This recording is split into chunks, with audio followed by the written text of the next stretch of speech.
po, Doc Willie to, Doc Lisa, kamusta po kayo? Live po tayo. Medyo malakas-lakas tayo today, kaya tayo nagla-live para maliwanagan, di ba? Kasi maraming kasi mga vlogger gumagawa ng mga fake news tsaka real news, natataranta yung mga followers ko. Sasabihin na iba, uy, patay na ata si Doc, hindi pa naman patay si Doc. Yung isa, gumaling na si Doc, nag-miracle na. Ay, mabuti kayo, alam nyo pa, nag-miracle. Alam nyo talaga, pag vlogger talaga ganyan Katulad ngayon, lalabas to, mag-uunahan na yung mga vlogger. Gagawa na sila ng fake news para kumita lang konti. Yun lang po kasi talaga Kaya hilong-hilo ang kababayan natin sa tunay at sa hindi tunay. Tayo rin nagpapahirap sa sarili natin. Doc Lisa? Yes, una sa lahat, nagpapasalamat po ako sa pagkarami-raming nagdadasal kay Doc. So siguro yun po yung dahilan bakit lumalakas si Doc dahil sa dasal nyo. Siyempre, pag kayo ang humiling sa Panginoon, papakinggan kayo. Salamat po. Actually, ayoko nga nagdadasal sila sa akin. To be honest, ayoko nagdadasal kayo sa akin. Gusto ko magdasal kayo sa sarili nyo. Magdasal kayo sa anak ninyo, sa kaaway ninyo, sa magulang ninyo. Okay na ako. Isang tao lang naman ako. Diba? Pagdasal nyo na lang sarili nyo. Pagdasal nyo yung kapitbahay nyo. Okay na ako. Lately condition, bali na sa Singapore tayo. Lagi ko naman sinasabi, kahit yung unang vlog, sinabi ko naman nasa Singapore tayo. Kasi nga, ang tagal nga nung test sa atin. So, nakakalimang linggo na kami dito. May good days, may bad days. Last 2 days, medyo bad days. Kasi, ang isang side effect kasi nung chemo, titigas ang dumi, parang bato. So, pag parang bato yung dumi mo, fecal impaction, dudugo, manganganak. 2 araw ako walang tulog, mahirap. Okay, tingnan natin ito mga questions. Okay, so yung mga questions, gumagaling na ba si Doc Willie? So hopefully, matapos namin yung cycles of chemo, ganun po ang tawag doon, cycles. So, more or less, sabi nila, mga 6 cycles every 3 weeks. So that's around 18 weeks. So nakakaisang buwan na po tayo. Almost, malapit na po. So, mga 3 more months to go. Gumagaling o hindi, walang nakakaalam. Kaya kung may napanood kayo, gumaling o hindi gumaling, walang nakakaalam. Pero parang gumagaling. Parang lumiliit. Kasi dati 10 out of 10 ang sakit. Ngayon may time 2 out of 10. Pero pag umiri naman ng napakasakit, parang 9 out of 10 ang sakit. Tapos less na po yung manas. At saka yung paninilaw ni Doc Willie. Yes, na-lessen na lahat. Nawala na yung paninilaw ko. Namayat na ako ng, I think, 24 pounds. 75 kilos. Ngayon, 64 kilos na lang ako. Nawala na yung paninilaw. Mukhang lumawag. Paano yung inferior vena cava? Hindi na ganun kagalit. Nawala rin yung manas ko, pati yung varicose ko. Ang nawala lang yung buhok ni Doc. Hindi, side effect yun. Sabi nga nung doktor ko, si Dr. Ang Peng Tiam, Singapore doctor, di bali na masira lahat, ulo, mata, tenga, basta patayin niya ang cancer na yan. Kailangan focus siya yung kalaban Siya yung kailangan tanggalin Kaya kita niyo, nangingitim ang kamay ko. Ngitim siya. Pati sa ulo nangingitim. Kasi yung chemotherapy, tinitira niya yung bad cells na mabilis gumalaw, pati rin yung good cells. Kaya sugat-sugat yung mga bibig ko. Mahirap mag-chemo, kaya sabi ko nga, gagawin ko to positive para sa inyo. Nagpapalakas ako para sa inyo, hindi para sa akin. Okay na ako. Kaya yung mga nasa abroad na umiiyak daw, nadidepress, okay lang po yun. Isang buhay lang ako, walang problema. Tayo, 110 million Filipinos, mas kayo inaalala ko. Sasabihin sa akin ng doktor ko, Doc Willie, parang don't think about too much things. Huwag mo isipin yung bayan, problema. sabi ng doktor ko, your cancer is not play. Hindi to laro-laro Hindi to pwede lalaro-laro ka, mag-enroll ka, gagawa ka naman. Hindi to. Serious to. Life and death to. Kasi sarcoma siya 16 centimeters. Ngayon, malalaman natin kung lumiit o hindi. Pero syempre, sa tingin ko, baka lumiit dahil sa prayers ninyo. At syempre, maganda rin talaga gamutan dito. Na guilty nga ako, na gusto ko talaga, ibabalik natin sa atin. So, depende ito sa Diyos. Kung bubuhayin pa ako ng Diyos, babalik tayo, ayusin ko talaga yung healthcare. Wala akong paki. Tandaan nyo, wala akong paki. Sasagasaan lahat ng sasagasaan para makuha yan. Total, patay na rin naman ako Diba? Total, patay na rin ako. What do I lose? Kung magalit kayo, kung hindi nyo maintindihan ginagawa ko.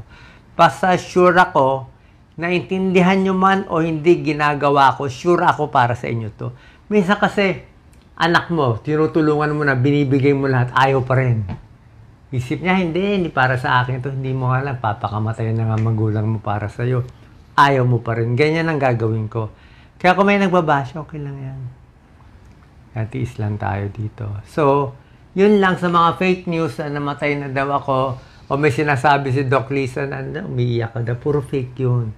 Para malaman ang tunay na news, dito lang tayo sa page ko. Diba? Lalo na mga seniors. Hanapin nyo Doc Willie Ong, may blue check, tapos may 17 million. Yung mga iba, basta may title ng mga showbiz, chika, entertainment, medyo duda tayo.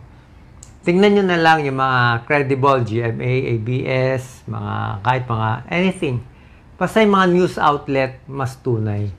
Kasi niloloko lang tayo. Kini-clickbait lang kayo, ginugulo lang ang ulo nyo Tsaka nakita nyo naman ang content ko, ang konti-konti lang. Ako, mag-live ako, 2-3 lang pero ang dami. Diba? Sabi ko naman, pwede nyo gawin, kaya lang, niloloko lang yung tao, kawawa naman Iniikot yung emotion. So, yun po ang plano natin. Yes. Doon po sa mga nagtirik ng kandila, nagpamisa kay Doc Willie, nagpunta kay Padre Pio. Maraming salamat sa mga nagpadala po ng mga religious items for Doc Willie. Maraming salamat po. Sa mga gusto pong dumalaw, actually maraming nagtatanong, mga kaibigan, kaklase. Pag malakas-lakas na po si Doc Willie, ngayon kasi syempre almost every day may injections, may chemo. So minsan may hingal konti. So, pag nakalakas-lakas na siya, di saka tayo dumalaw kay Doc. But thank you sa mga pasabi ninyo na gusto nyong makita si Doc. Hindi pa totally magaling. May hingal ako. Kahit palakarin mo lang ako ng mga 20 meters, may hingal na ako Salita lang may hingal na ako. Paano bugbog tayo sa chemo? Gusto natin palitin yung bukol. Diba? Nilalabanan ng katawan mo. Hirap ka pa matulog, marami ka bang side effect, pero walang choice Doon kasi talaga ang para sa akin na maganda. Kaya sa atin, pag nabuhay pa ako, ipipilit natin yan sa Pilipinas, walang corruption, walang kalokohan. Sabi mo, Doc, ba't ka pa nag-iisip niyan? Kung hindi mo ako papatulungin sa Pilipinas, patayin nyo na lang ako. No purpose in life. Mabubuhay ako para saan? Mag-enjoy? Mag-cruise? I don't need it. Sumama na ako sa nanay ko kung yun lang.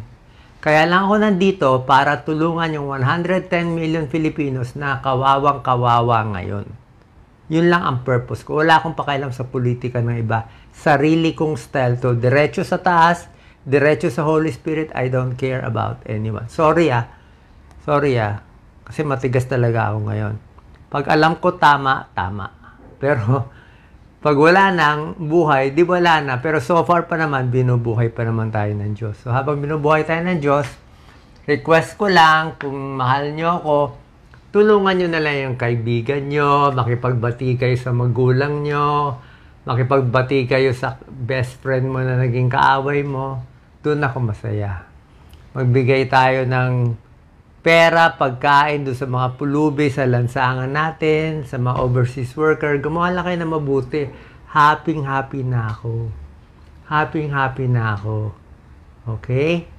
So, any more questions? Yes, okay. So, yun nga pala po, yung mga nag-alaga kay Doc Willie dito sa hospital, almost 50% talaga mga world-class nurses na Pinoy. Pinoy lahat. Ang gagaling. Kasi may nag-message po sa atin mga nurses from Germany, from the US, yung ating mga galing. Kababayan na nasa healthcare at yung hindi rin sa healthcare.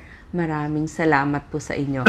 So, ang mga questions, yung mga naghahantay, kailan daw ulit mapapanood si Doc Willie. Siyempre, ngayon medyo yung mga lives namin hindi madalas. So, pipilitin ni Doc, pag malakas, good days, di itatry. Ako naman po, pipilitin ko kasi parang yung journey namin, dati hindi ko gaanong natatouch yung cancer, paano mag-alaga ng mga cancer patients. At kung ikaw mismo yung cancer patient, pag may oras na po ako, I'll try to do that.